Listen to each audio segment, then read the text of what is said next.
أعوذ بالله من الشيطان الرجيم. بسم الله الرحمن الرحيم.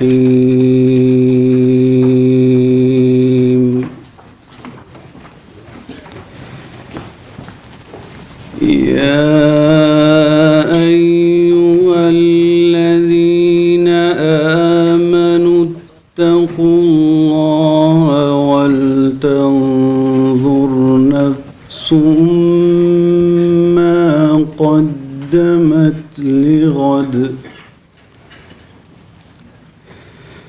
واتقوا الله إن الله خبير بما تعملون.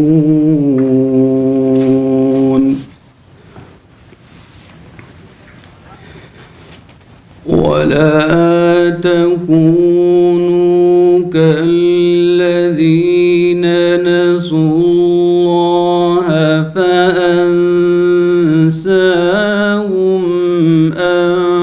أنفسهم أولئك هم الفاسقون.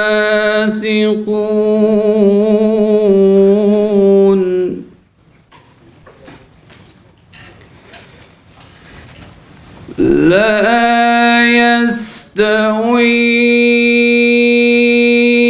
أصحاب النار وأصحاب الجنة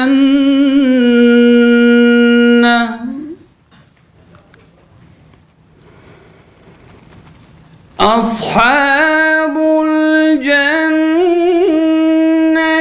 هم الفائزون.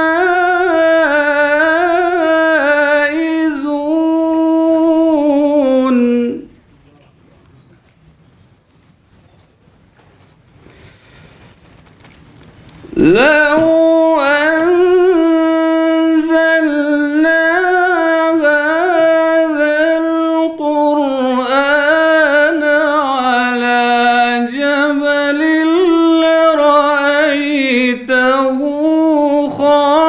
خاشعا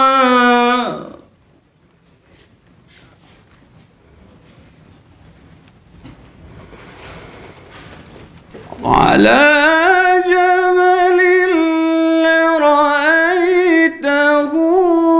خاشعا متصدعا من خشية الله.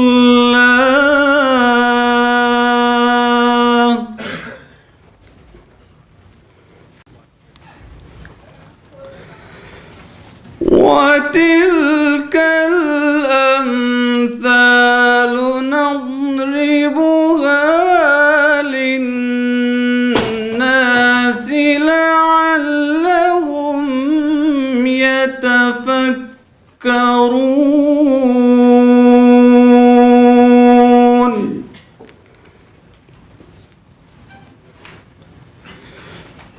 هو الله الذي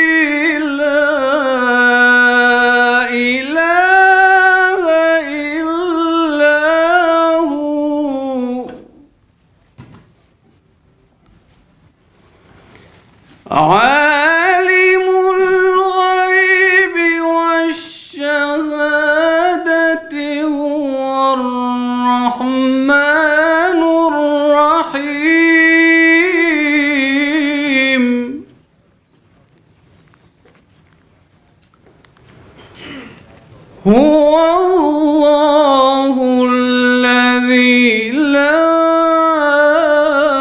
إله إلا هو الملك القدوس السلام المؤمن المهيمن العزيز الجبار المتكبر سبحان الله عما يشركون هو الله الخالق البارئ المصور له الأسماء الحسنى يسبح له ما في السماوات والأرض وهو العزيز الحكيم صدق الله العظيم. الحمد لله نحمده ونستعينه ونستغفره ونعوذ بالله من شرور أنفسنا ومن سيئات أعمالنا من يهده الله فلا مضل له ومن يضلل فلا هادي له وأشهد أن لا إله إلا الله وأشهد أن محمدا عبده ورسوله. Begin by praising Allah, the one God. We praise Him, we seek His help, and we ask for His forgiveness. And we take refuge with Allah from the evil of ourselves and from the evil consequence of our evil actions. Whoever God guides, no one can misguide, and whoever God leaves to go astray, no one can guide. And I testify that God alone is worthy of worship, and that Muhammad is His servant and messenger. First of all, I would like to profoundly apologize for not being able to speak to you in Norwegian. It sounds a very nice language, but yes, English is pretty much my limitation. So I'm sure assured that most of you understand English. You probably understand English better than most English people, and you probably speak it better than most English people as well. But inshallah, I will try to make my words as understandable as possible. Okay. My plan for today is, since the Imam was not able to make it, my plan today is to try and combine some aspects of his talk with the main topic that I've been asked to talk about, which is the does God exist? And his talk was going to be about the purpose of life. But I do think that those two topics, from our perspective as Muslims, they come together very well. Now, actually, I want to start by asking you some questions, and I'll probably be doing this throughout the evening just to make sure you're still awake and that you do understand what I'm saying. So, my first question really is very fundamental to what we are going to be talking about over the next 2 days. And I think you will find, inshallah, that between today and tomorrow you will find a lot of continuity between what I'm going to talk about today and the topics that I'm going to be covering tomorrow. But the things that the issues I want to discuss are God. What is a God? And from that also I want to talk about what is religion. Yeah? So my first question to you is, what is a God? Can anyone please define for me a God? What is a God? Yeah, hands up who's a university student, please. Oh my God. Huh? Come on, hands up. University students, hands up. Is that it? Really? Huh? Okay, I don't know, in Norway, let me ask you a question. In Norway, do you just sit and the teacher just talks to you and you just sit? Yeah? Oh my God. I thought you had the most advanced education system in the world, you know? Probably it's advanced because you went back to the old school ways of doing things. But anyway, please, I would like a definition. What is a God? Please, come on. Some brave person, at least start off. What is a God? The creator. Okay, a God is the creator. Let me ask you a question then. You know the Greeks believed in a pantheon of gods. Yeah? So did they believe that Apollo was the creator? Did they believe Apollo was the creator? Or how about Aphrodite? Did they believe she was the creator? But she was a god or a goddess, right? And Apollo was a god. Yeah? The same with Hinduism. Do they believe Ganesh is the creator? No, but he's still a god for the Hindus. Yeah? So now you get my point. So I'm not asking what is the God, I'm asking what is a God. What is a God? Yeah. Someone who's independent and he's totally unique from the creation. Okay, let me ask you a question. Let's apply that to Apollo. Do you as a Muslim believe Apollo exists? Even? Not as a god. Okay, but even as any real type of being? God knows. So, okay, but the point is, does your criterion apply to Apollo or Ganesh or Kali or, I don't know? Yes. Something you can worship. Okay, something you worship. A God is something that you worship. Let's ask another question. Why do people worship gods? Why? Why do people worship gods? Why do people worship anything? Yeah. Yes, sister. To seek guidance. Okay, that's good. What else? Huh? Huh? Hope. That's good. I like that. Anything else?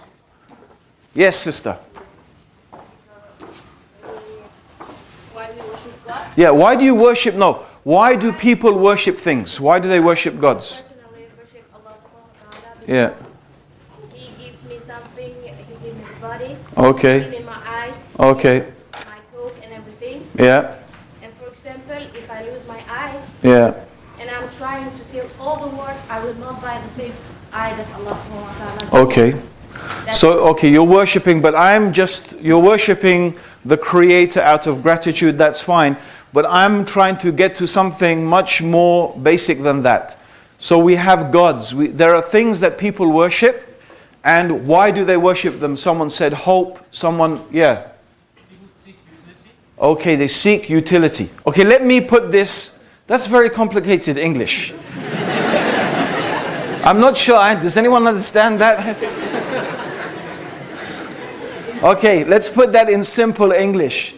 In simple English, yeah, the reason why people worship a God is because they think that God is going to give them what they want and what they need. Yeah? And in many religions, there are different gods for different things. Yeah? So, for example, if you are a warrior people, like the old Norwegians, yeah? We learnt in history how, the Vikings came and raided our shores in England. Very naughty. You see? The Viking Mujahideen, I think, was there. So, we all have our pasts, you see. So, I can't even remember but what I was talking about now. But yes, so, okay. No, actually, in Norwegian history, yes, in Scandinavian history, you have actually Valhalla, right? Valhalla is a place where the Vikings go to continue fighting. They love fighting so much that heaven is a place where they fight and die and get born again and fight and die and that's, I don't get that, but the point is they have many gods of war. So if you want to win the war, you pray to the God of war. Because why? You believe that this God will give you what you want. Yeah? So you have gods of rain, gods of sun, gods of the crops, gods fertility gods. Yeah? If you want a child, you worship this god. If you want something else, you worship that god. And the reason people worship these gods is because they believe that by worshipping them, they will get what they want and they will get what they need. Yeah? So this is a god. But let's extend this idea. This may be a bit revolutionary to think like this, but I want to extend this idea. I want to extend it from the point of view of what we could call the Islamic philosophy. Yeah? The way Islam sees and views things. If a god is worshipped because people believe it will give them what they want and what they need, then from another angle, whatever you believe is going to give you what you want and is going to give you what you need, that is your God. Yeah? Whatever you believe is going to give you what you want and is going to give you what you need, that is your God. And what is religion then? Religion is the set of rituals and belief system that is connected to the worship of that God or those gods. It could be formal, it could be informal, but this in a sense is the religion. It is this, how do I worship this particular God? Well, I will make this sacrifice, I will say this prayer, I will do this dance, whatever, And by doing that, I will please the God and the God will give me or she will give me what I want and what I need. Okay. But let's extend this idea. Let's extend this further. And let's think therefore about something the Prophet Muhammad, may God's peace and blessings be upon him, sallallahu alaihi wasallam, he said. He said, woe. Woe means like misery and disaster. Okay, this is what it means. Woe be to the worshipper of the dinar and the dirham. Woe be, misery is for the one who worships the dinar, and the dinar and dirham is the money in the time of the Prophet sallallahu alaihi wasallam. So we translate that. Okay, woe be to the worshipper of the dollar, the pound, the yen, the krona. Yeah? Woe be to the worshipper of money. Now let me ask you a question. Yeah? I don't have any money. Who's got some money? Yeah? Can I have some Norwegian money, please? Good, I get some at last, No, I need some notes. Yeah. Who's this lady here? MashaAllah.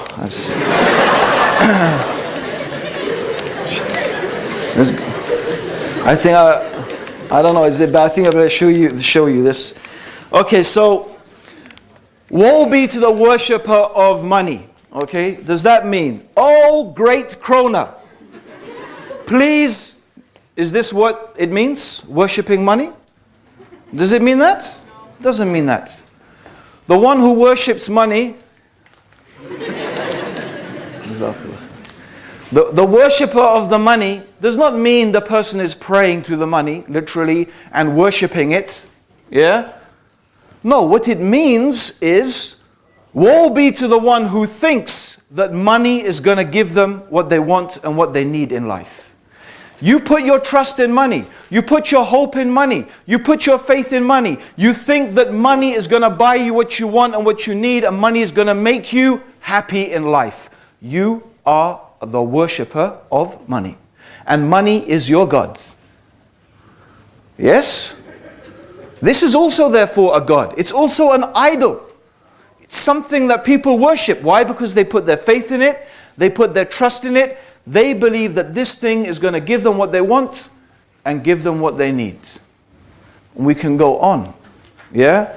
Fame, beauty, yeah? Beautiful clothes, belonging to a particular part of society. I came myself from what we can call, I don't know if in Norway you have classes. Do you have like upper class and middle class and No? You're a classless society here? My hotels, do you still have a king or a queen or anything like that here? Yeah, you do. Yeah, so you have aristocracy and same thing. Okay. So in UK as well, still, we have a class, a society of classes. And I came from something what you could call, generally call, the upper middle class. The upper middle class. Yeah? So my school, I went to a public school, which is a bit confusing in English. Yeah? When we say public school, we actually mean a private school. Yeah? So if you ever hear someone say, I went to public school, they went to private school. Okay? In England. It's one of those funny things. Okay? So I went to private school. I was brought up in a, upper middle class family. My father, and I will tell you more about this in my story about, how I became Muslim. But he was sent to Egypt when I was about 10 years old, and, to set up Barclays Bank in Egypt. Anyway, the point being is that at the same time, my school was a Roman Catholic monastic boarding school. Now, at home, we were taught certain manners, certain etiquettes, okay? And they had very rigid rules that we had to follow. And these rules included rules how to eat, how to drink, many things. I remember one of the great rituals of the British upper middle class is the dinner party. And I don't know if any of you have seen that film Titanic. Yeah? What, sorry? There's all those good Muslims, okay? And, okay, I've seen it too, okay? And when, I don't remember the character's name, but when Leonardo DiCaprio is sitting at the, he goes to the, the upper class place and he sees this array, of spoons. You remember that? Knives and forks and spoons, and he sits there like, my God, what am I supposed to do with this? And the lady says, don't worry, just start from the outside and work in. Yeah? And really, that's what it's like. We had different glasses for different drinks. A red wine glass, a white wine glass, a water glass, a liqueur glass, different knives, different forks, different spoons.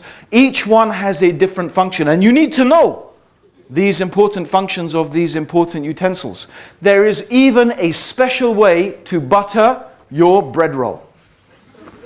So just in case, you need to know one day, I will tell you the right way to butter your bread roll. Okay? Now, the right way to butter your bread roll is you take your bread roll and you put it on your side plate. Then you take a bit of butter, and I don't know if you can distinguish British accents, yeah? You take a bit of butter as opposed to take a bit of butter, right? You don't want to talk like that, right? You take a bit of butter and you take it with the butter knife that belongs to the butter dish. Have you got that? And then you put the butter on the edge of your plate with the butter knife that belongs to the butter dish, and then you return that butter knife to that butter dish. And then you take your own personal butter knife, and you know that's your butter knife because it's the smallest knife, is the butter knife, right? And then you break your bread roll on the plate. Woe betide the one who breaks their bread roll up in the air. No, you break it on the plate and you keep it, and then you take your piece of butter with your own butter knife and you spread it. And the same people sit round the table saying, oh, we're not really religious in our family. Not really religious. But isn't that a type of religious ritual? It is, if you understand that it's all connected to the belief that if we belong or you belong to this class of society, it is a doorway to success and happiness in life. And so all of these rituals are connected with that. Right? So what I'm doing is I'm trying to deconstruct in your mind the narrow parameters that have already been constructed for you by your society. I'm doing something very dangerous, right? And in reality, if you want to know why people think Muslims are dangerous, okay, it's nothing to do with terrorism, it's nothing to do with jihad or these type of things. It's to do with the reality is that you have been socialized. You have been conditioned. You have been brainwashed by your society to think in a certain way, to react in a certain way, and to invest your energy, your mental, your psychic energy towards certain goals that the society has defined for you. And the dangerous thing that I'm doing tonight is I'm trying to divert you. I'm quite open about it. I want you to divert your energy from that to something else. Now that doesn't mean I want to create a chaotic society. No. I don't. I just believe that there are goals that are more worthwhile you investing your time and your energy in than the goals that the society has set up for you. Because the goals the society that has set up for us, by and large, I don't think Norway is different from Sweden, which is different from England, which is any different from the US of A. We have all one thing in common in these societies. Okay? The West, what is called the West. One thing that we have in common is that we are consumer societies. It's a society that is based upon the idea, the ideology. I would like to call it, please, now with my new definition I've given you, the religion, okay? The religion of consumerism. And the God that you are worshipping is the God of money and material success. So what your society tells you is that by having money, by having things that the money can buy, by being materialistically prosperous, through these things and by these things, you will be happy. And this is the definition the society gives you, by and large, of success. This is the religion of the West. It's not Judeo-Christian. It's a materialistic consumer society that is orientated around making you and indoctrinating you to be producers and to be consumers in that society. And this is what I'm here for 2 days to challenge those ideas. Now you can call it and give it different phrases you like. You can call it an ideological warfare. You can call it a philosophical discourse. I suppose it depends upon how important these things are to you. Right? I am sure a lot of you here, by the way, are going to agree with a lot of things that I say anyway. You probably know already that what I'm saying is true. And what I'm saying to you is that the God of materialism, the consumer society, it is a false God and it is a false religion. It is a false God and it is a false religion. And this is the purpose that you have been given in your life. You have been given this purpose. And your society, the media especially, the media essentially is controlled by the interests of who? You tell me, as another question I'm asking, just to make sure you're paying attention, right? The media, the mass media, in general, the TV, the newspapers, the magazines you read, the TVs you watch, how do they make their money?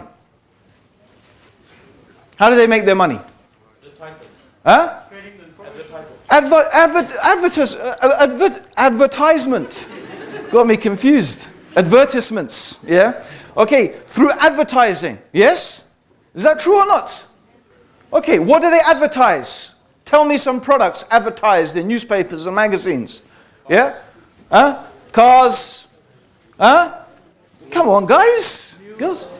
Cars. Houses, properties. Oh, cars, houses, property, clothes, makeup, drinks. Okay, you get the idea, right? You might not be so indoctrinated after all, I was thinking. So, yes. So their interest, these advertisers, their interest is for you to buy their product. Right? If you don't buy their product, then that's a problem for them. That means the media is largely driven by the needs of advertisers. And therefore there is a symbiotic relationship. That's a nice big word in English, symbiotic, okay? But you get by my expression what it means. There's a symbiotic relationship between the advertising and therefore the people who produce those things and the media. Their interests are together. So by and large, the media is going to reflect the interests of multinational corporations and big business. That's what it's going to reflect, by and large. That's very important that you think about that. Because I'm going to ask you another question now. Don't you think that every human being has some idea of this is what we think is right and this is what we think is wrong? We think this is good, we think this is evil. We think this is acceptable behavior and we think this is unacceptable behavior. Yes? True? Doesn't everyone have some concepts of that? Yeah? It seems like, for example, 80% of Norwegians seem to think it's unacceptable behavior for a Muslim woman to wear hijab if she wants to be a policewoman in Norway. Yeah? Yes? I've got to ask you a question. What is the basis? Where did you get this information from? Where did you get this piece of knowledge from? That this is allowed and this is not allowed. This is acceptable and this is not acceptable. This is the right way to behave and this is the wrong way to behave. Where did you get this information from? Huh? Yeah, well, I mean, who's the first people that start teaching you these things? Right? Your parents. Then you go to school. Right? Then school, they teach you, and your friends, your peer group. Yeah? Your peer group, your friends, they influence you in the way you think. And of course, the media. Okay? I think it's important to realize that who is trying to control the way you think and the way you behave? Who is controlling what you think is right and what is wrong? And don't you notice another thing? The goalposts of what is moral and immoral, what is right and what is wrong, what is good and what is evil, are constantly changing. Yes? Something that was really not so good 50 years ago is suddenly okay today. Why? What made it not good then and it's okay now? I mean, I'm not going to give you the answer. I want you to think about it. Okay, it's very important. Because most people don't think about these things. But it comes back to religion in the broadest sense. Right? What we would call in Islam deen. You see, I don't think we have a word exactly religion. The Quran uses the term deen, which I suppose you could translate as a way of living, a way of life. So everybody has a deen. Everyone has a way of living. Everyone has a way of life. Everyone has a set of standards by which they account themselves and they account others. Right? So let's go back to our consumer society. Let's go back to what I am claiming is a false idol. Now you may say, Abdur Raheem, you know, come on.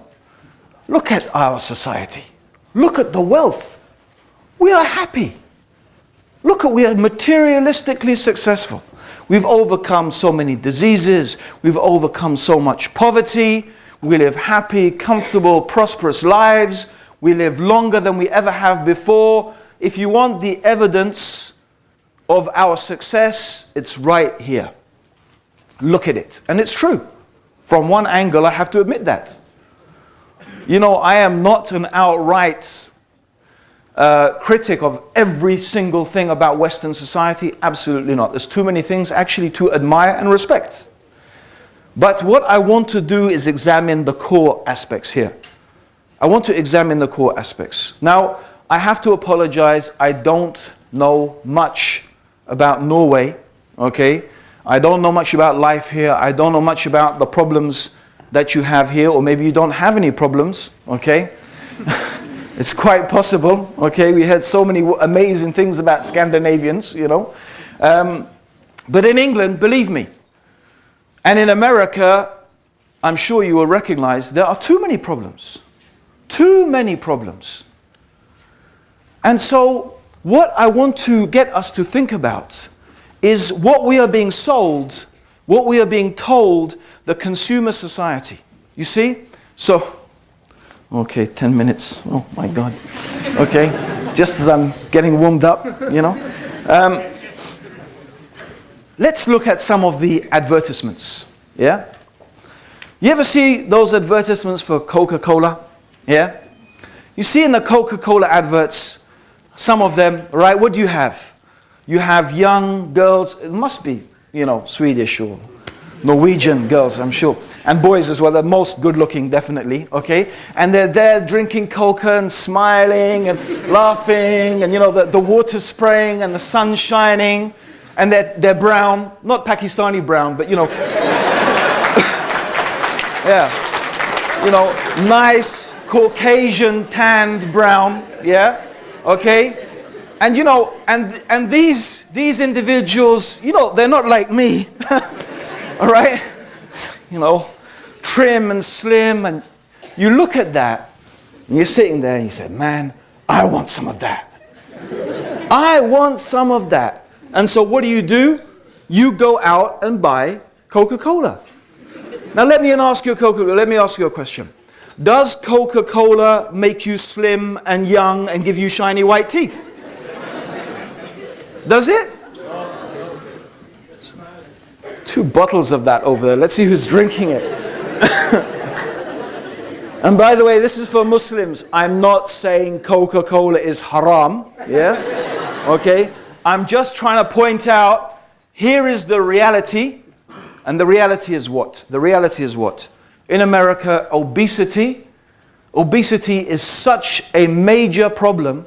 And in UK as well, obesity is such a major problem amongst the youth that they are saying that for the first time, a generation of kids are going to die before their parents. The single most major culprit are fizzy, carbonated, sugar-loaded drinks. The single most major culprit are sugar-loaded, carbonated drinks. More than anything else. Right? Also, saturated fat, high salt food, yeah? But now they're thinking of banning these advertisements. But what is Coke? You know, Coca-Cola symbolizes it. Coca-Cola symbolizes this whole consumer society. You know what it's called? Sex, drugs, and rock and roll. That's it. It is. Because if you want a phrase that summarizes the whole attitude, sex, drugs, rock and roll. That's it. You know what? You don't want to believe in this God and this paradise that's in a life to come, pie in the sky. If you want to have fun, you need to have fun right now. This is the time to have fun. Right? We had the atheists in England, now they're putting advertisements on the buses. There's probably not a God, so just enjoy your life right now. Right? And you know, it ties in so nicely, doesn't it? With the materialistic religion. It ties in so nicely. Buy this car, have this. And look, if you look at the advertisements, I'm sure it's not any different. What are they selling? Are they selling you a product? Do they list the qualities? Our car has this efficiency, the engine. I mean, sometimes they do, but most of the time, you know what they're selling you? They're selling you an emotion. It's emotional appeal. They want you to buy based upon emotion, right? As I was saying to one brother today, why do you buy a Mercedes? Why have you got a Mercedes? I'm sure you've got a Mercedes because you know what? Not because the Mercedes is the better car than the Toyota, whatever it is. The Toyota is probably more efficient. It's probably more reliable. It probably produces less CO2 gases. It's probably actually, if you did a blind test, more comfortable, right? But you drive a Mercedes, why? Because of what it says about you. Why? And why do you think that? Because that's the image, the idea that has been put into your head. You've been indoctrinated. You've been brainwashed. But that's about everything. You know? That's what you think success is. My life is miserable. Let me have a holiday. Let me go shopping. Shopping therapy, they call it. Shopping therapy. And now we have the biggest depression that's hit the world since the 1930s. What is the reason? Because people are spending too much and getting into too much debt and too much. And what do they tell us to do? The solution is go out and spend more. Spend your way out of... It's madness. Oh, we haven't even mentioned, by the way, what's happening to our planet in the process. Right? We forgot that, sorry. Yeah, we forgot the fact that we are polluting the atmospheres, destroying the ozone layer, causing huge amounts of carbon emissions. We generate so much rubbish, we don't even know where to bury it. Right? We waste so much, and we're still not happy. We still consume more and more and more. You see, the question is, does it really make you happy? Does all of this stuff really make you happy? This is the question. Is it really true, the equation, wealth equals happiness? Is it really true? This is the question I'm asking you. And my claim is no. Think about it. I want you to think about something else. Okay? And forgive me, I'm going to go on just a little bit into our prayer time. It's okay. We can delay it a bit. You know, I remember seeing a documentary on the TV in UK. And it was about raves. Do you remember raves? Anyone heard about raves? There was this phenomenon in UK. Basically what used to happen is people would start phoning each other, and basically they'd have it came down to having a big party in a field, right? And they'd bring their sound system, and everyone would come, and they would literally dance I'm a 1970s boy, John Travolta, Saturday Night Fever, discos, and that type of stuff. And, we used to sort of wind down 3, 4, 5 in the morning. These guys, 7, 8, 9 in the morning, still bum, right? And they're still going. And this guy, they're interviewing this guy, and he is totally drenched in sweat. And they're interviewing him, and they're saying, why do you do this?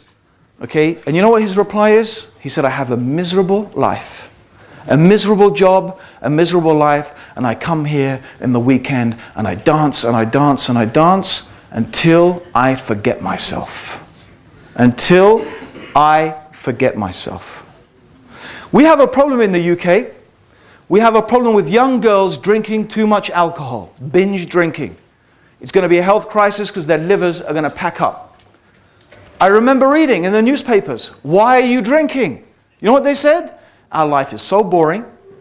Our life is so boring, so miserable. The only thing that gives us a bit of relief is unabated hedonism. Hedonism means just indulging sex, drugs, and rock and roll. It's the only thing that gives us a bit of relief. Now, does that sound like happy people? Does that sound like happy people? It doesn't sound like people who are happy.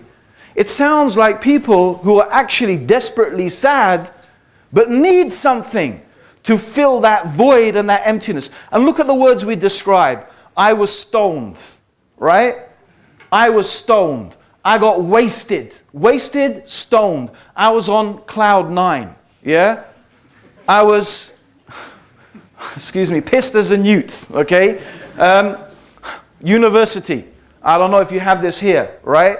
Any Muslims staying here might be puzzled by this. 4 o'clock in the morning, people tumble into the room, they puke up, right?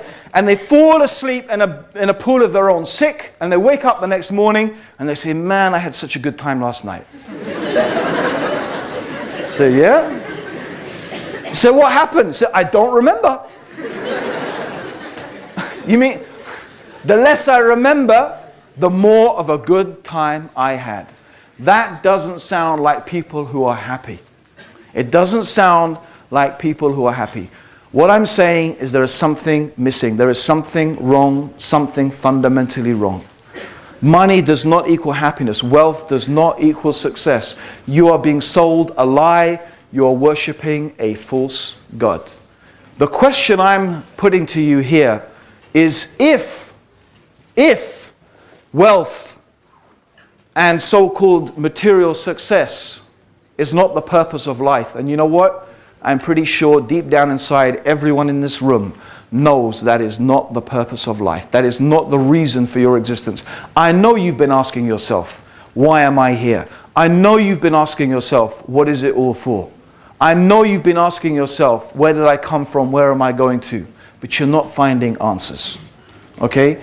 I hope that by the end of tonight, I'm going to give you some answers that make some type of sense, have some type of logical consistency, and importantly as well, appeal to what I believe is an inner state of knowledge that we all have. Okay? Anyway, the point is now that we Muslims, we have to go and pray. We won't be too long. Yeah? Inshallah. So we're going to come back. Please don't disappear. Because I'm excited about finishing this talk. So thank you very much for listening. Assalamu alaikum wa rahmatullah.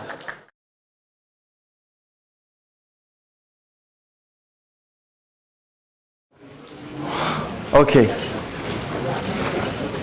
Question time for you. Hands up who can give me the answer. Okay? This, what's this called? In English, please. What's it in Norwegian? See? Yeah? Is that right? Era. So this is called era. Yeah? And what's the era for? What's it for? To listen, yeah? To hear and to listen. Well done. Give yourself a round of applause. Yeah. Come on. Okay, next question. This. What's that called? Nesa? I love Norwegians. Nice. Nesa? Okay. And what's the Nesa for? Actually, you know the ear, by the way, the ears, it's for hearing. What else does the ear? It's a very valuable thing. Balance. Well done. Yeah. Okay, the nose is for smelling. And what do we call these? Norwegian, please. I want to learn some. Huh? Oina. It's a bit like Arabic, it's an ayn, isn't it? Oina. Okay. And subhanAllah, you could almost find a link between all the languages, but okay. And so, what are eyes for? See. Okay. How about these? Yeah? Huh? Teneth. What's that for? Biting, eating, chewing. Okay. Okay. Brother. What's that on your face there? Yeah, here, these things. Yeah. What? Brilled? Huh?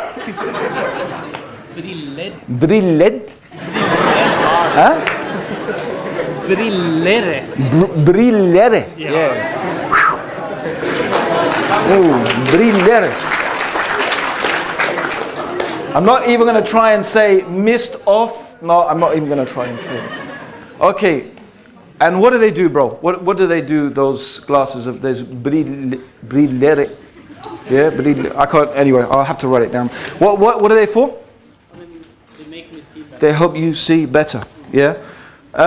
Okay.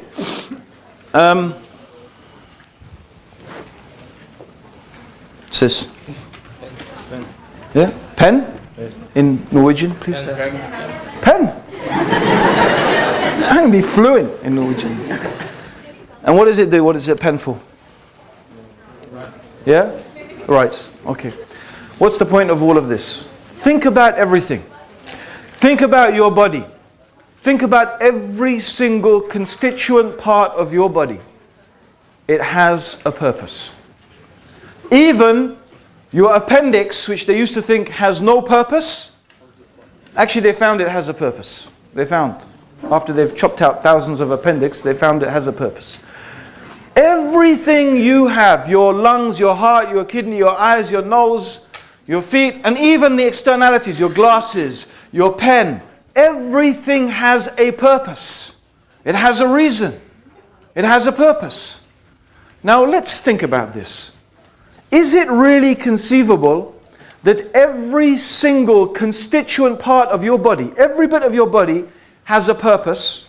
The sun has a purpose, the moon, the stars, the sea, the grass, even the worm in the earth has a purpose to fertilize the soil. But you, the whole of you, what is your purpose? Is it possible that each thing, everything has a purpose, but the human being does not have a purpose? It's not something we can accept. It doesn't make sense. And so when you ask people, what is the purpose of your life? Sometimes people, they misunderstand the question. What they understand by that is, what do you want to do with your life? Yeah? So then they say, well, you know, my purpose in life is to become a doctor or an engineer, or, you know, my purpose in life is, you know, my girlfriend here, you know? And isn't that nice, you know? And so the purpose in life is your girlfriend until she runs off with one of those guys from the Coca-Cola advert. Remember them? Yeah? And then it's like, what's it all for? Because you just realize that that can't be the purpose of life. You thought your business was the purpose of life until you became bankrupt in the credit crunch. So what's the purpose of my life? You thought the purpose of your life was what you wanted to achieve, you know, in your exams, but you fail your exams. And many people, I'm sorry, it's very sad, you know, they feel despair. In fact, it's so bad, people kill themselves. They commit suicide. They commit suicide because they feel that everything that what they thought their life was about, it's proved to be nothing. So I'm not asking, what do you want to do with your life? I'm saying, why do human beings exist? We know why ants exist, why birds exist, why the sun exists. We know what the pen is for. The pen, we know why it exists. But the human being? What is the purpose of our existence? Now, I'm going to get back to the in-between stage, because there's an in-between stage, and I'm going to jump over that in-between stage, and I'm going to get back to it. And I want to jump ahead without going through all the bits and pieces, and I want to jump ahead to answering this question. Okay? But before I will answer the question, I want us to think about some analogies. Okay? Now, does anyone have a mobile phone with an aerial on it? You know those remember the mobile phones used to have little aerials on them? Do you remember? Or are you too young for that? Okay. Okay. Let me borrow your mobile phone, brother. You give me money, you give me a phone. Very hospitable, the people in Norway. Okay. So, we have a mobile phone. Okay. Now, how much did this cost? Without contract, you buy it straight. How much is it going to cost you? I don't know. About now or when I... Yeah. Someone give me a more advanced mobile phone. Just this one. I want an expensive one. Oh, ha, ha, ha. Yeah. iPhone. All right, sister. That's what I like. Okay. So we've got the iPhone. Now I know that's not cheap. Yeah. So I go down to the marketplace and I buy myself an iPhone. Right. And what do? I use it.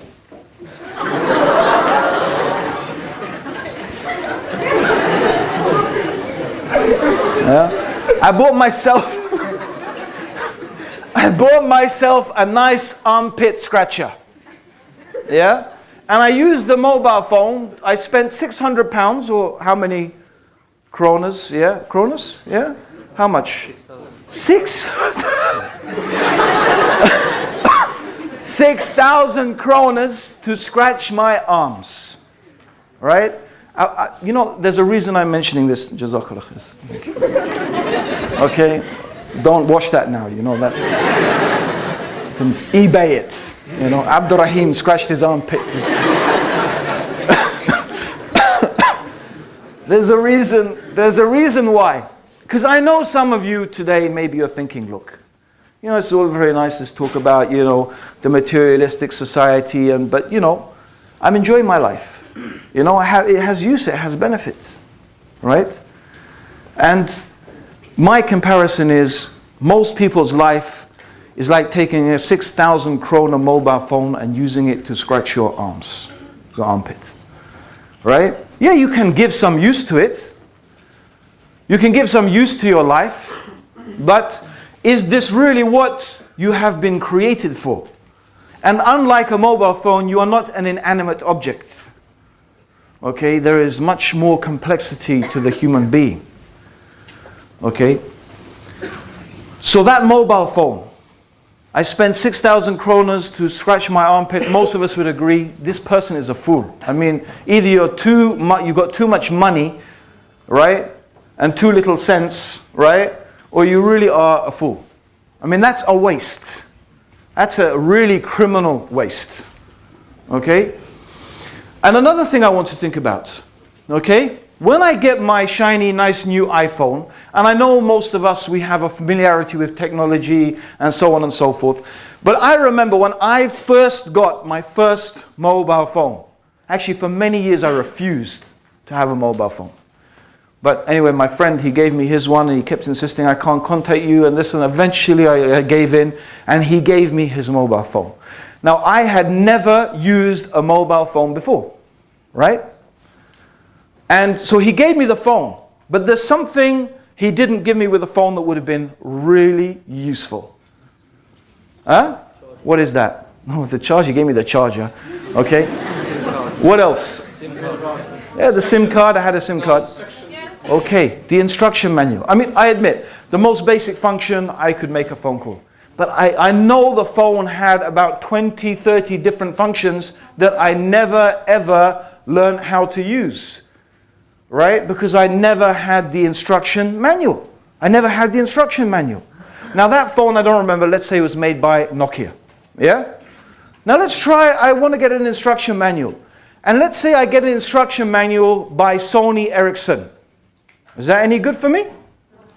Okay. I've got a Nokia phone. I've got a particular model of a Nokia phone. What do I want?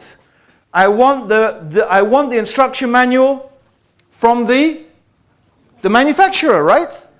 I want the one who made the phone to give me the instruction manual on how to run that phone. If I want to know how to use it, what's it for, what is its features, what is its functions, I need the instruction manual from the one who made the phone. And I hope that you're getting my analogy. If you want to know what is the purpose of your life, if you want to know the reason for which you exist, if you want to know how to live your life in the best possible way, according to the reason for which you are created, okay, I don't need instructions from Freud, Lenin, Marx, Descartes, Aristotle, Plato. Believe me, they all need instruction manuals themselves. All right? I want the instruction manual from the one who made me. I want the instruction manual and I want the guidance from the one who created me and brought me into existence. Because everything else is really just guesswork. Everything else is conjecture. What they call in Arabic, dhan. Speculation, guesswork, conjecture. If I want to know what is the reason for my existence, if I want to know what is the purpose for which and by which I exist, the only one who can really inform me of that is the one who gave me existence, who created me, and who made me. Now I'm going to go back to the mobile phone. Because I tell you what, right? I could give the brother who invited me, I said, you know, I'm going to change the topics a bit and mix the purpose of life with does God exist? He said, but your does God exist talk is, you know, it's 1 hour, 45 minutes. I said, that's another talk, this is, everything we, horses for courses, we say, no problem. So I said, okay. This is coming to the question. I'm not going to go through all the different philosophical arguments, right, that discuss as to whether God exists or not. What I'm going to do is I'm simply going to present to you what I think is the most effective argument. Can I prove to you that there's a God? Intellectually, rationally, to be frank, I don't think I can prove it, right? But what I do believe I can do is illustrate why believing in the existence of a transcendent creator, meaning believing in the existence of a God who is different and separate and unique. So he is distinct from, or the creator is distinct from the creation, is the most rational and sensible explanation for the existence of our universe, our world, and ourselves. And to illustrate the point, I'm going to go back to the mobile phone. I'm going to go back to the mobile phone. Now, here we have a simpler mobile phone. Sorry, brother. And although I don't know the brother, I'm going to speculate now as to where he got this mobile phone from. Okay? He was walking. Now, first of all, I just want to think about something. What are the essential components of this phone? The materials it's made out of. The casing's made out of plastic. Yeah. And inside there's a little chip. Yeah. There's a little chip. Yeah. We call it, what do we call it? A silicon chip. What's silicon? Silicon is sand. Plastic comes from oil. Okay, name me a place where there's lots of oil and sand. Huh? Actually, Iraq is better. There's you know the oil in Iraq, they say you put in the areas where there's oil, you put a straw in the ground and oil comes out. It's the most easy oil to extract in the world. Okay? So, the brother was visiting Iraq. I'm not trying to put you in trouble, brother. Okay? And innocently, he was visiting Iraq, he was walking along, and there he found on the ground the mobile phone, a product of millions of years of chance and coincidence. You see, the oil bubbled, the sand blew, the lightning struck, the sun shone, the camel trod. And after millions of years of random events, this phone randomly formed itself by chance and coincidence into the mobile phone that we have here today. He picked it up, pressed the button, and he called his mum. Okay? Now, you know, I'm sure we all agree that that is preposterous. And in fact, you might say, what do you say? Well, how preposterous is it? Right? Is it because I said 1,000,000 years? Okay, how about 1 billion? Does it make it less preposterous if I say 1 billion years? How about 2 billion years? Well, how about, let's take what Obama's giving, 875 billion, yeah, to bail out the banks. Let's add, how about 875 billion years? Do you still think you might get a mobile phone? Maybe. Maybe someone might say, yeah, maybe, right? And this is the thing, you see. What the atheist is asking us to believe is something actually more incredible than that. More incredible. Because the most basic living cell is much more complex than this mobile phone. Yet they are still trying to make us believe, and I don't care how many billions of years you want to put it, that that is a product of merely some random events. In fact, if we look at the universe itself, if we look at the mechanisms through which and by which the universe exists and continues to exist, they are even more complicated and complex than the biological processes that exist on our earth. I am telling you that the claim that this universe is a product of random events, it's a product of chance and coincidence, is not a rational claim at all. In fact, the most rational claim is that when we see things working according to laws, according to systems, according to patterns, when we see mechanisms, our human experience, our common sense, our common human experience tells us that if I find a mobile phone, if I find something working according to mechanisms and patterns, it could be something even more simple than a mobile phone, a pen. In fact, it could be more simple than that. I could be an archaeologist digging in the desert and I find a simple piece of pottery. And for me, that piece of pottery is conclusive proof of the civilization that brought it into existence. I don't need to see that civilization. I don't need to see them. I don't need to see those people. But the existence of that is proof of the intelligence that brought it. In fact, I can examine it and tell you many things about that civilization just by examining one piece of pottery, which is a lot less complicated than a mobile phone. So the most powerful argument, in my opinion, for the existence of a creator is the existence of an organized, systemized universe in which we live. And there are other arguments, but this to me is clearly the most powerful and the most profound one and the most rational one. And the proposition that it is a product of chance and coincidence, to me, is merely that, a proposition. That's all it remains.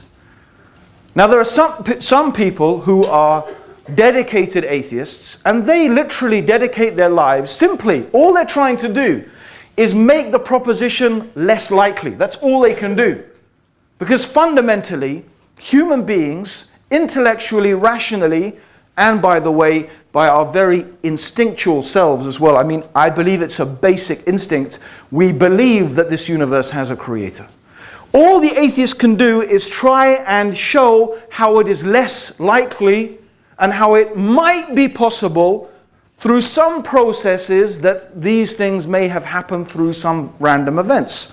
All it ultimately comes down to is a proposition. Because if you look at that rationally, and by the way, they mention this concerning biological processes, right? And they successfully managed to convince some people. But when you come to the laws through which and by which the universe is governed, it's a totally different kettle of fish. Right? It's a totally different proposition. It's very, very hard. Most physicists, astrophysicists, they will admit that the idea that this is some random event is very hard to accept. Okay? So they try to show that, oh, in some ways it might be less likely. And if you just look at those arguments, most people would not be persuaded. Okay, they will not be persuaded to believe there is not a God. Because an atheist believes there is not a God. Not someone who doesn't know, maybe there is, maybe there isn't, I don't know. No, an atheist says there isn't a God, and that's what I believe. Right? And what do you find? Is the argument of the atheist, let's go back, is an emotional argument. Most of their most powerful arguments are not rational arguments. They are emotional arguments.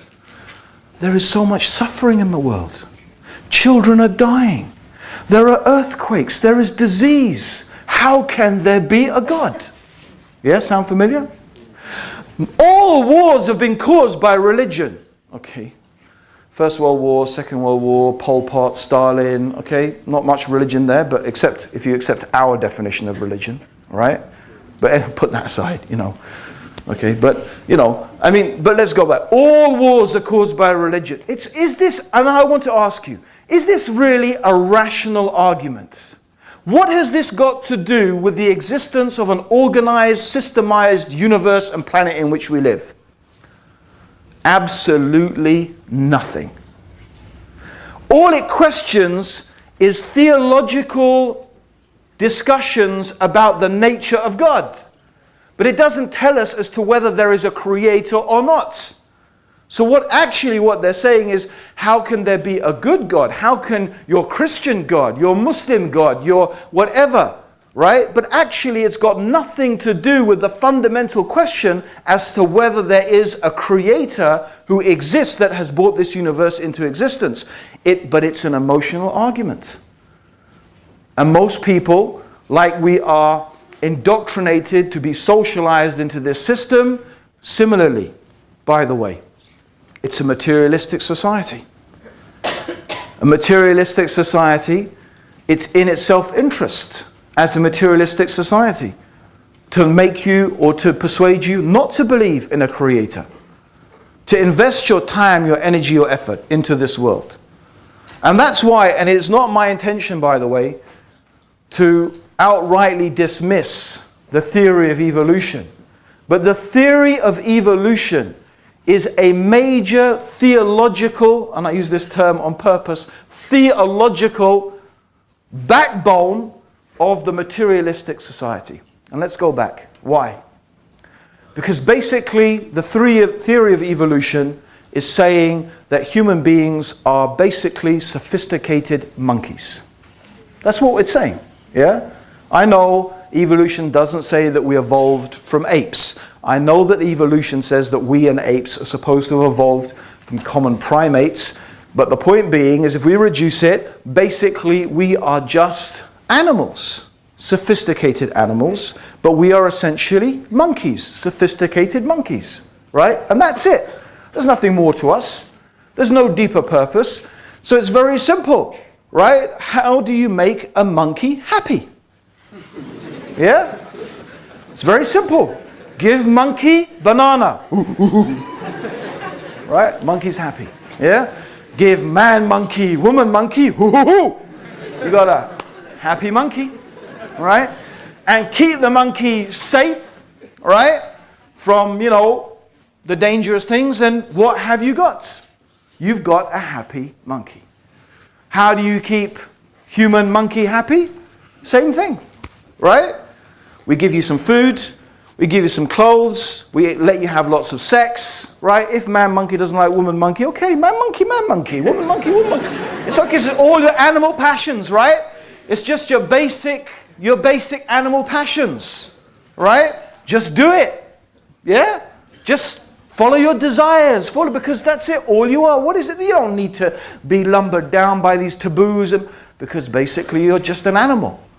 A slightly sophisticated one, but that's it. So that links up very nicely with the whole consumer philosophy. If you think science is merely some dispassionate examination of the facts, you need to think again. You need to see some of the scientific evidence produced in the Soviet Union, right? Who outrightly dismissed any theory, any scientific theory that indicated that there may be some intelligent being that created this universe was written off. It didn't matter it didn't actually matter what the data was. The fact that it suggested an ideological viewpoint contrary to their own was dismissed, right?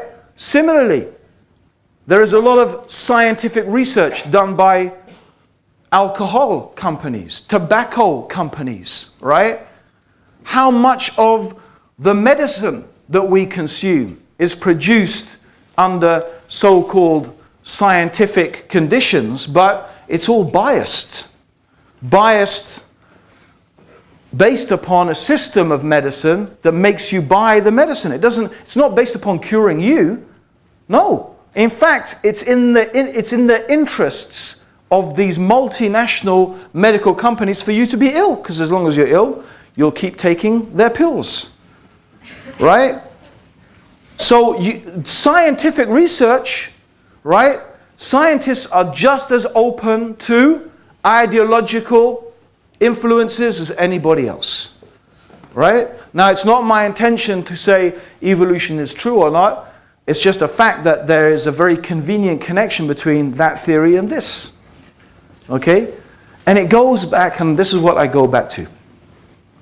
What I would say is really, in reality, the most convincing explanation for an organized, systemized universe is the existence of an intelligent, wise being that has brought it into existence. Now, I know there are many questions that go on from that. I propose just now to answer some of those questions, right? But in order to do that, I just need to develop a few ideas, okay? Let's agree, just for the sake of this discussion, that yes, the universe works according to laws, it works according to systems, it's very difficult, and I could go into some details of those things. We could talk. Let's just briefly mention some things like the alternation of the night and the day. It's very interesting. The Earth spinning on its axis once every 24 hours. I want you to imagine the Earth spins very, very slowly on its axis. Instead of it spinning on its axis once every 24 hours, imagine it spins on its axis once every 30 years. So imagine one part of the Earth's surface is exposed to the sun for 30 years, and one part of the Earth's surface is absent from sun for 30 years. Right? And in astronomical terms, that's not a big difference. Right? But what would that effect do you think that would have on life on this planet? Yeah? What do you think? You think life would exist? Well, not the way it does. Right? Almost definitely. What if the Earth was closer to the sun? Or what if it was further away from the sun? We have other planets, we can see the result. What if it was bigger or smaller? The gravitational effect. How about the composition of gases in the atmosphere? Oxygen, essential for life. Too much oxygen actually poisons life. You need carbon dioxide, you need nitrogen, you need a fine balance. And how about that fantastic gas, the ozone? How about that? That has this amazing quality of filtering out the harmful effects of the sun's radiation. What if that wasn't there? We'd all be nuked by the sun's radiation, right?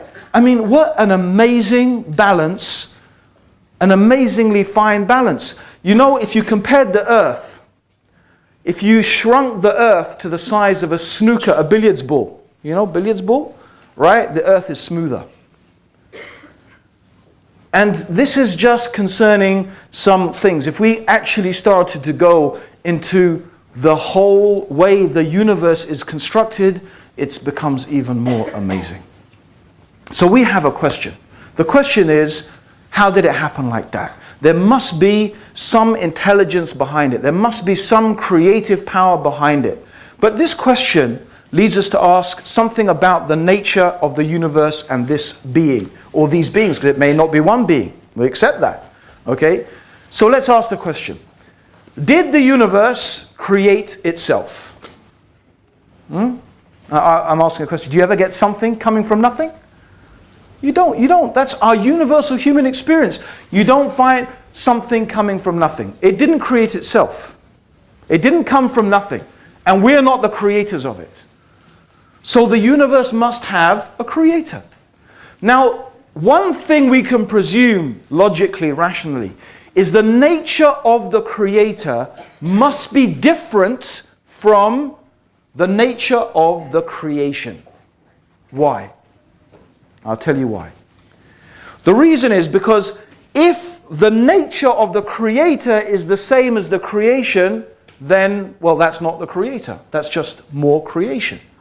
And then we still ask the question, well, who created that then? And you've probably heard this question. If everything needs a creator, who created the creator? Yeah? You heard that one? Yeah? It's actually another silly argument, right? It's actually another silly argument. And the person who asked that question doesn't understand the nature of what we're discussing. And I'll tell you why. And I'm simply going to illustrate this with an example. Say you see this platform here. Okay, I want to lift it, right? I can't do it. Okay, need some of that Coca-Cola, right? So I can't do it. So I asked someone to help me. Can you come and help me lift the thing? He said, sure, but only on the condition that someone else comes and helps me, right? And he says, yeah, I will help you, but only if someone else comes and helps me. And he says, yeah, sure. Do you get my point? So if everyone will only help if someone else helps, what will happen to this plinth? Yeah? It's going to stay where it is. It will never get lifted. Yeah? Let's just use that analogy and go back to our universe. If you have creator creating the creator, creating a creator, creating a creator, right? Forever and ever, what happens? You never get anything created. You don't get the creation, right? That's why logically we can presume that a limited, finite, temporary universe must be created by a being whose nature is different. So if the nature of the universe is that it is limited and temporary and finite, then the nature of the creator must be that the creator must be infinite, self-sufficient, and eternal. Right? And that is how logically, rationally, we can understand that the creator of the universe must be an eternal, self-sufficient, and infinite creator. In other words, a transcendent being. Something that is different from the creation. And obviously you can understand that the question, who created the creator, doesn't apply to an eternal, infinite being. It's a non-question. It doesn't mean anything when applied to that being. Right? Now, can we presume, does it make any logical sense that there are two infinite beings? No. Two infinite, self-sufficient, eternal beings? I think for obvious reasons we can say that that doesn't make any sense. And that's why we conclude rationally. It's a rational conclusion of the rational mind that there is one eternal, self-sufficient being that has brought this universe into existence. It's something that makes complete rational sense. It is not an irrational belief. It's quite the opposite. It is quite rational. It makes a lot of sense. It's the other arguments we have to examine whether they make any sense or not. And by and large, this is what most human beings believe. But what human beings generally have done is that they have taken some things within the creation and they have attributed to them some of the qualities, some of the attributes, some of the knowledge, some of the power that actually only belongs to God. They have taken them as gods besides God. They have worshipped them. They have deified them. They imagine that they have the power. They imagine that they have the strength, the capability that only indeed the Creator has. Now, that is one rational proof that we can use in order to show rationally that there is a one transcendent God. And actually, I challenge you to find me a religion that teaches a concept of God like that, except Islam, that doesn't compromise it. Now, you may say Christianity, but I'm sorry, Christianity doesn't fit the bill for one simple reason. Christianity claims that Jesus is God. And Jesus ate food, he breathed air, he was born, he died, meaning he was finite, needy, and limited. Something by definition can't be finite and be infinite at the same time. Something can't be needy and be self-sufficient at the same time. Something can't be temporary and eternal at the same time. That is the very definition of impossibility. It's not a paradox, it's an impossibility. You can never prove an impossibility. You can believe it if you want. You can believe an impossibility if you want. But then on what basis can you justify believing in such a thing? And by the way, that goes for any religion that claims a human being is God. Or any religion that says the universe is God. Then, okay, bring me your proof, your argument. Based upon what do you say that?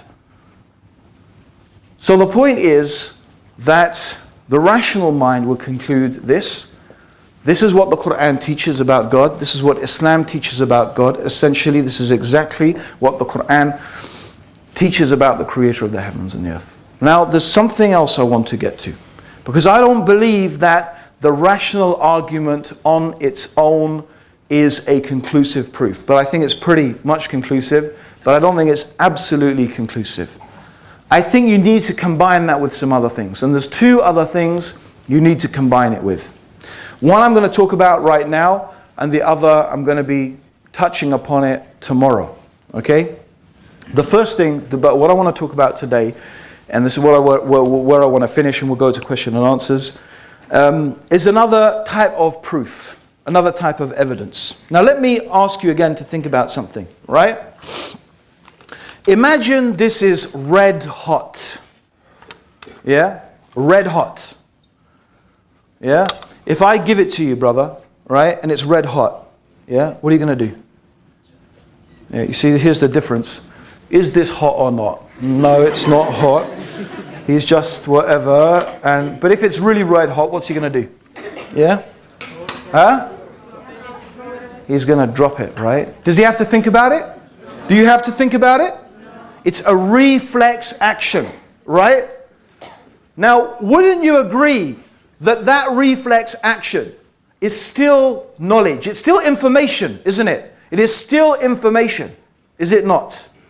Right? But where did that information come from? You don't think about it. You didn't analyze it. You don't think, oh, I need to. It's something that happens. It's information that you are programmed with. Right?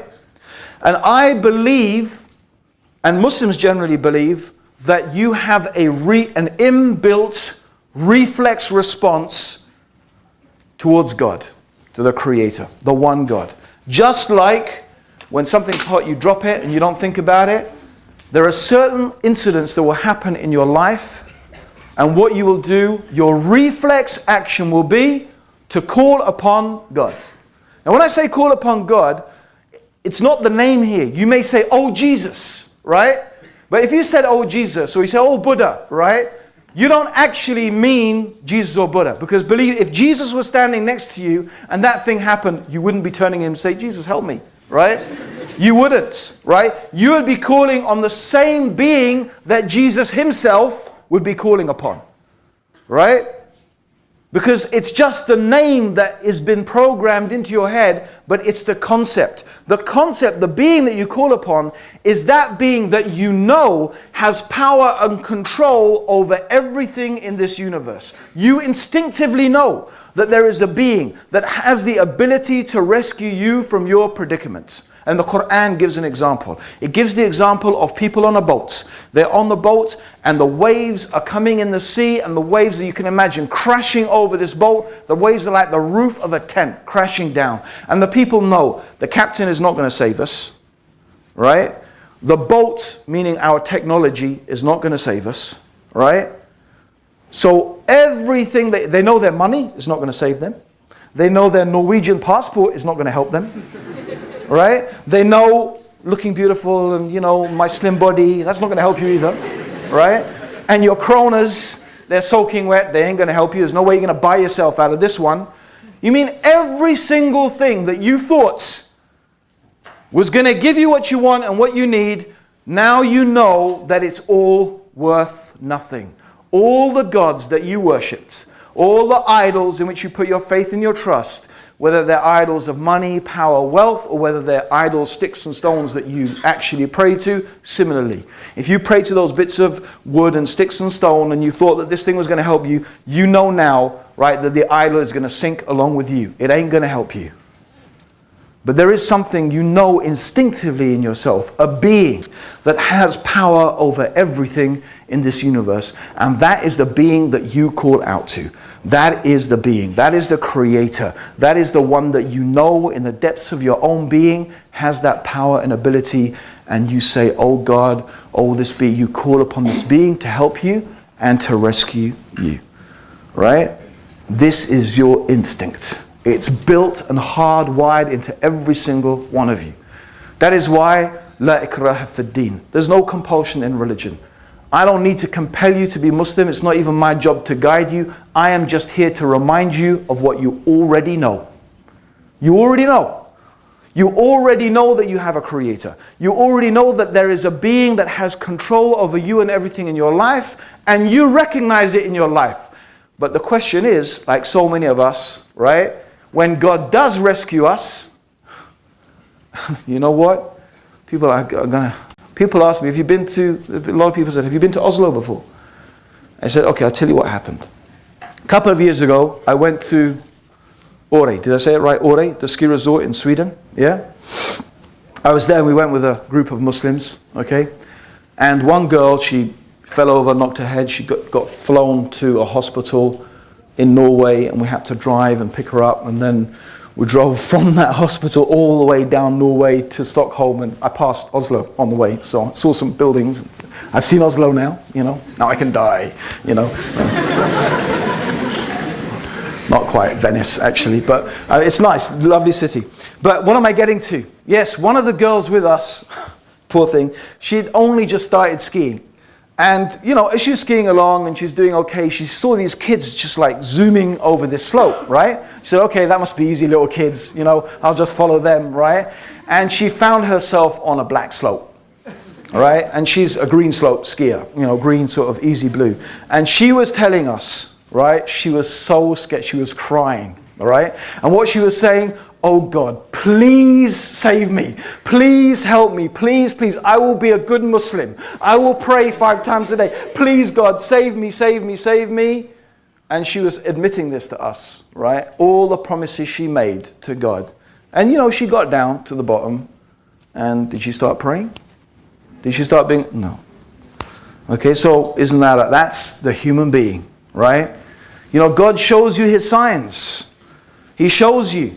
You make your promises, you make your pledges, you devote yourself to complete and utter devotion to God, but then God saves you, and what you go back to, all the things that you used to worship before. Now that's what most people do, right? But the reality is that is a proof against you. What happened to you? So there are many different levels of proof that we can offer, okay? And the final one that I want to offer is to do with experience, right?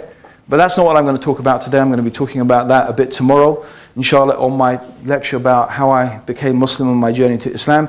Everybody, I hope that we've all learned something today. I've learned some Norwegian. It's fantastic. And I hope you've learned some things as well. It's been a real pleasure. You've been fantastic. Thank you very much.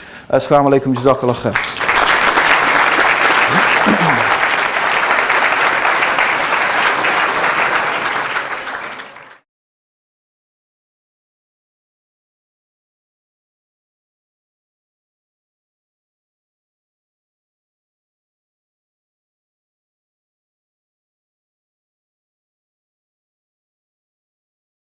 I'm wondering about what Islam says about the evolution theory. Yes. I'm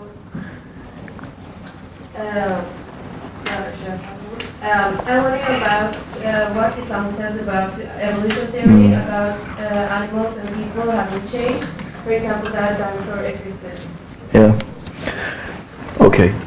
Brothers and sisters, I could actually easily give a whole lecture on this, okay? But obviously we don't have time. So very, very briefly, I want to say something to the Muslims actually first in regards to the theory of evolution. You know, I don't think it does us any credit, and it won't help you, to simply mock and make fun of the theory of evolution. I personally believe that the theory of evolution is a very powerful idea. And it's powerful because it's simple, and it does seem to explain some phenomena that we see and that can be observed in the world in which we live and in the fossil record and so on and so forth, right? Do Muslims believe in evolution? Well, I wouldn't say that it's a point of, certainly it's not a point of view or it's not a principle of our religion that we have to believe in the theory of evolution. Right? Certainly not. So do we believe it in the sense that it's a dogmatic thing that we have to believe in? Certainly not. Right? However, Muslims by and large do believe that the scientific methodology as a methodology is a good and sound methodology. Okay? And that if science conclusively proves something to be true, that is not something as Muslims we can ignore. Now, many Muslims today would still argue that the theory of evolution is not conclusive. There are still many holes and discrepancies that have not been dealt with concerning this theory, and there is lack of evidence in order to fully say that we can really be sure that this theory has taken place.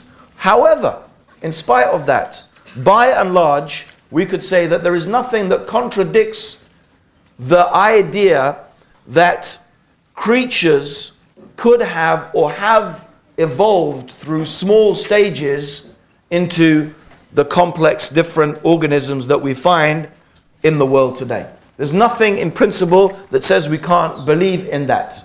Okay? In fact, the Quran teaches us how the human being is developed through stages of embryonic development. And those stages are different.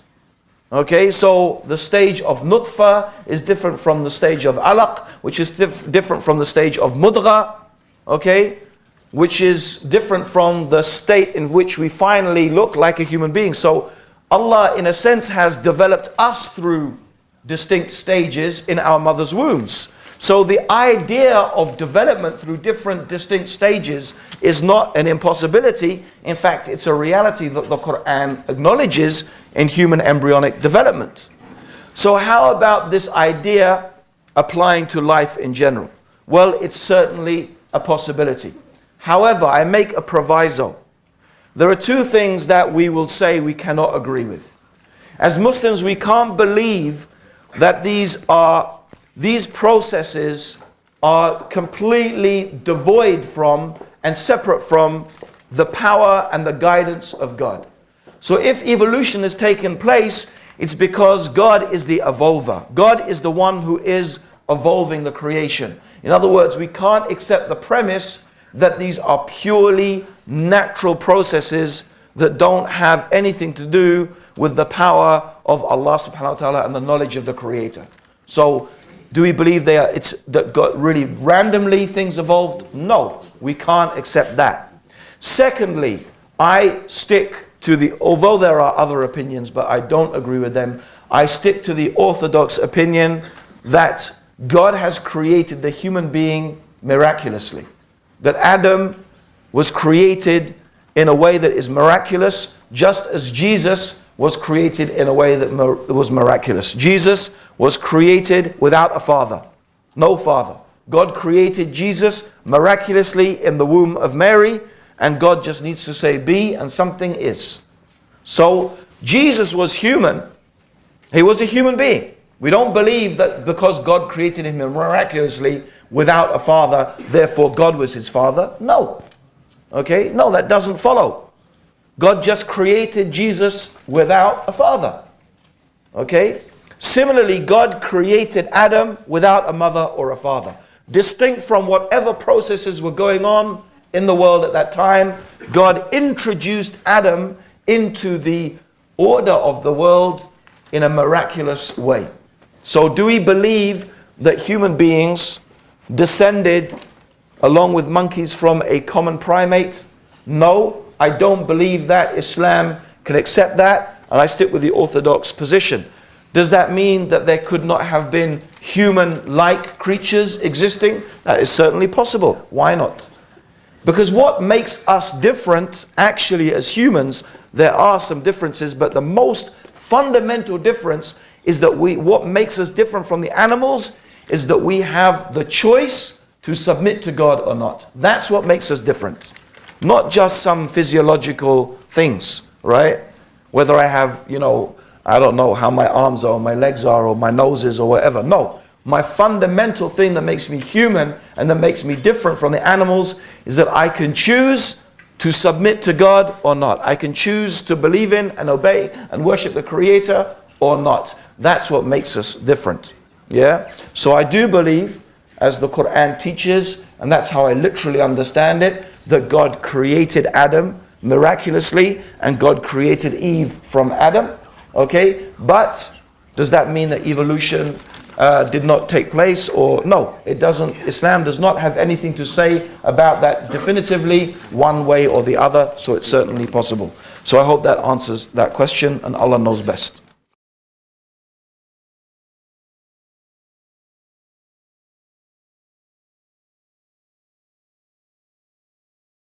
Okay, heaven versus hell, believers versus non-believers.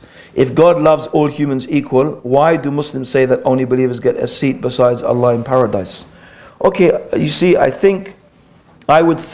guessing that the person who wrote this question is either a Christian or used to be a Christian, right? Because a Muslim would not say that, right? Unless it's a Muslim who knows more about Christianity than Islam, right? And that there's a lot like that. Because there's nowhere that Allah says in the Quran that God loves all human beings equally. It doesn't say that. Okay? And this is actually, the Quran says the opposite.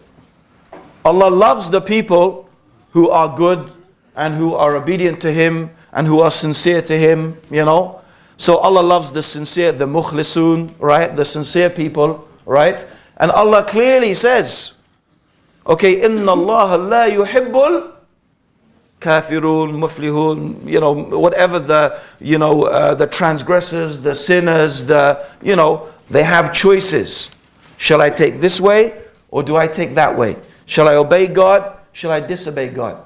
So based upon those choices, right? This is how God makes judgment. But the opportunity, right? God is going to judge us all justly. God is completely just. Right? And God will judge us according to the opportunities we had and the decisions that we made.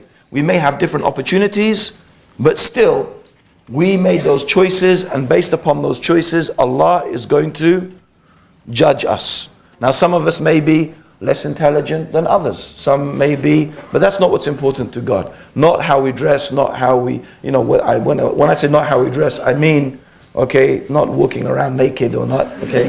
I mean whether we have designer clothes or, so the point being is that ultimately we have, we have choices that we have to make, okay. And God is going to judge us based upon those choices that we make. I want to make a very important point as well, brothers and sisters.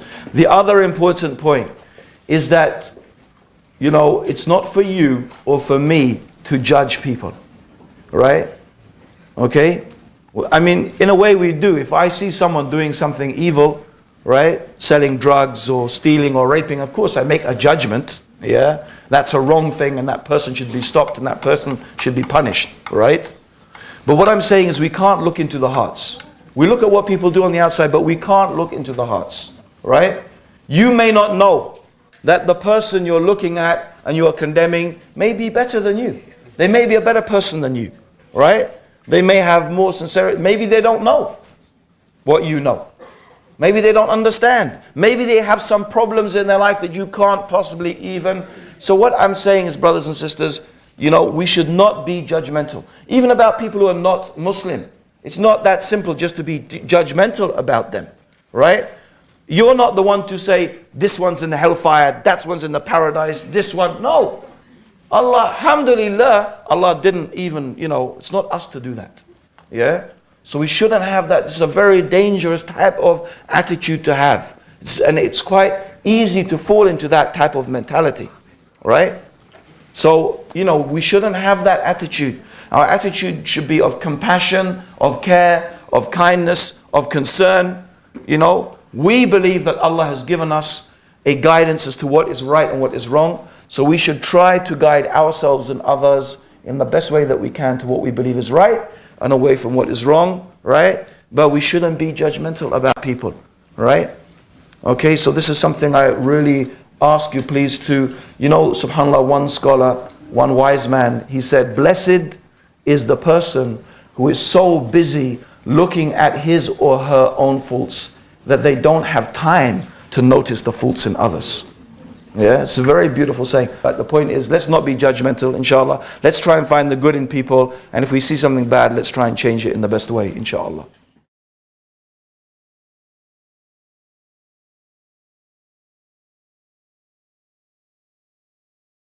Okay, Salam.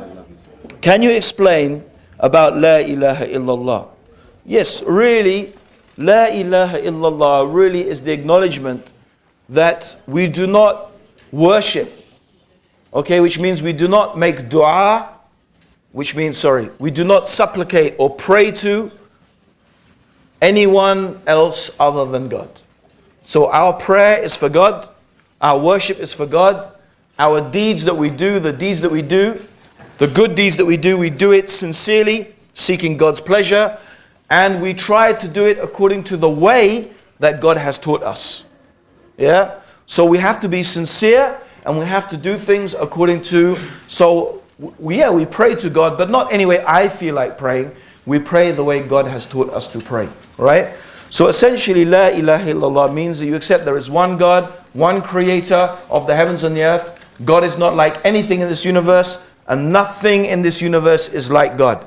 And we worship God alone. And we try to make our life and our religion sincerely and purely for Allah, the creator of the heavens and the earth. And that's very, very simply and short what La ilaha illallah means.